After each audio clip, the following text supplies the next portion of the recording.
Assalamualaikum warahmatullahi wabarakatuh. Saya akan menjelaskan tentang kalimat.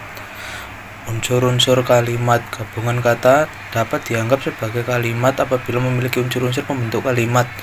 Berikut ini unsur-unsur yang selalu terdapat pada sebuah kalimat, diantaranya: 1. Ada subjek. Subjek sering disebut sebagai unsur inti atau unsur pokok pada sebuah kalimat, biasanya berupa kata benda dan biasanya terletak sebelum unsur predikat. Subjek adalah bagian yang berfungsi untuk menunjukkan pelaku dalam kalimat. Kedua, predikat. Predikat yaitu unsur yang fungsinya menerangkan yang sedang dilakukan subjek pada kalimat. Predikat biasanya menggunakan kata kerja ataupun kata sifat. Namun tidak hanya itu saja, predikat juga dapat diisi dengan kata sifat dan kata benda. 3. Objek. Objek biasanya terletak sesudah predikat. Dapat dikatakan objek merupakan keterangan yang berkaitan dengan predikat atau suatu yang menderita. Keempat, ada keterangan. Keterangan pada suatu kalimat terletak di bagian akhir. Unsur keterangan biasanya dijadikan pelengkap kalimat. Keterangan bisa diisi oleh frasa, kata, atau kalimat. Keterangan berupa frasa akan ditandai dengan preposisi ke, di, dari, pada, dalam, kepada, terhadap, untuk, oleh, dan tentang. Sedangkan keterangan yang berupa anak kalimat ditandai dengan preposisi karena, ketika, jika, meskipun, supaya, dan sehingga. 5. Pelengkap. Meskipun berfungsi hanya melengkapi kalimat, pelengkap adalah unsur yang melengkapi predikat. Hal ini yang menunjukkan bahwa perlengkapan posisi berada di belakang predikat, namun posisinya yang berada di belakang predikat terkadang agak menyulitkan untuk membedakan dengan objek. Ciri-ciri kalimat. Sebuah kalimat memiliki ciri-ciri kalimat sebagai berikut. Pada bahasa lisan diawali dengan kesenyapan serta diakhiri dengan kesenyapan pula. Pada bahasa tulis diawali dengan huruf kapital dan diakhiri dengan titik dan tanda tanya serta tanda seru. Kalimat aktif minimal terdiri dari subjek dan predikat. Jenis kalimat. Ditinjau dari susunannya, jenis kalimat dapat dibagi menjadi beberapa macam, diantaranya adalah: 1.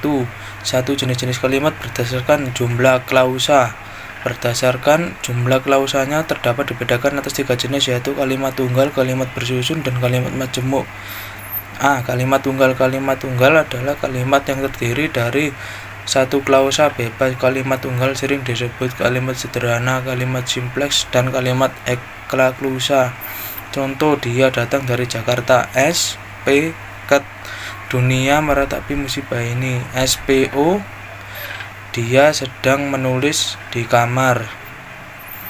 B. Kalimat bersusun. Kalimat bersusun adalah kalimat yang terjadi dari satu klausa bebas dan sekurang-kurangnya satu klausa terikat. Kalimat bersusun sering juga dinamakan kalimat majemuk bertingkat atau kalimat majemuk subordinat. Disebut kalimat bersusun karena dapat dianggap adanya lapisan atau tersusun, yaitu bagian utama dan bawah. Untuk menggabungkan klausa-klausa yang tidak dapat setara itu digunakan konjungsi subordinatif seperti kalau, ketika, meskipun, atau karena. Contoh: Claude clubs.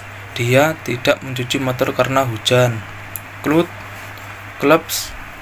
Kalau Husna pergi, Andi pun pergi. Kalimat majemuk. Kalimat majemuk adalah kalimat yang terbentuk dari beberapa klausa bebas.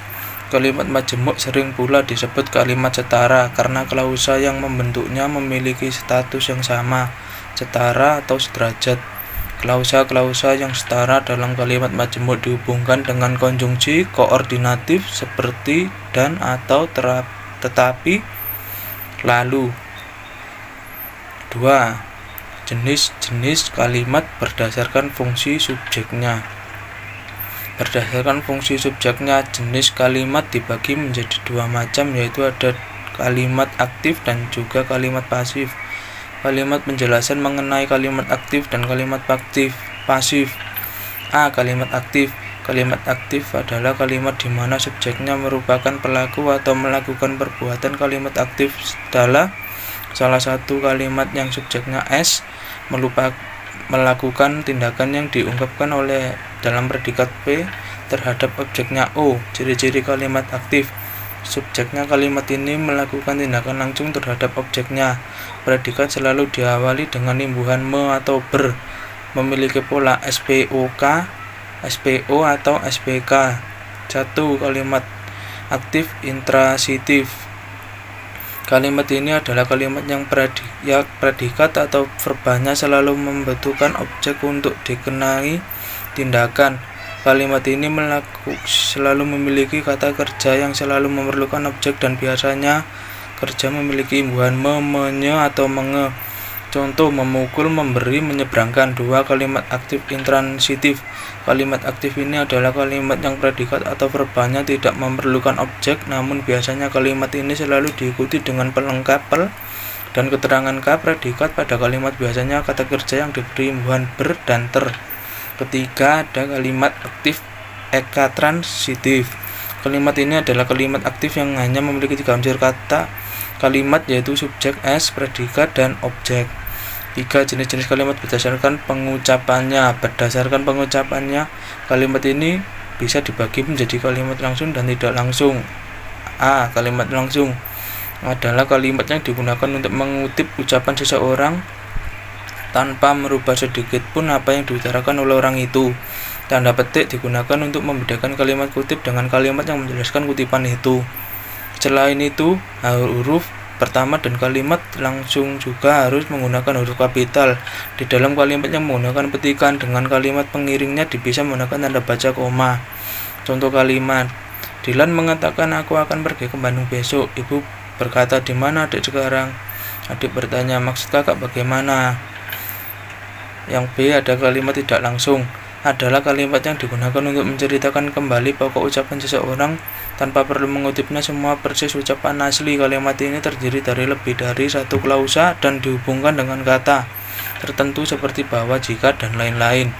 Kalimat tidak langsung penulisnya tidak menggunakan tanda petik. Intonasi yang digunakan kalimat tidak langsung yaitu datar dan terkesan menurun pada bagian akhir kalimat. Contoh kalimat: Paman berkata kepadaku bahwa aku harus rajin belajar. Nenek mengatakan bahwa aku harus pulang lebih cepat karena hujan akan turun nanti sore.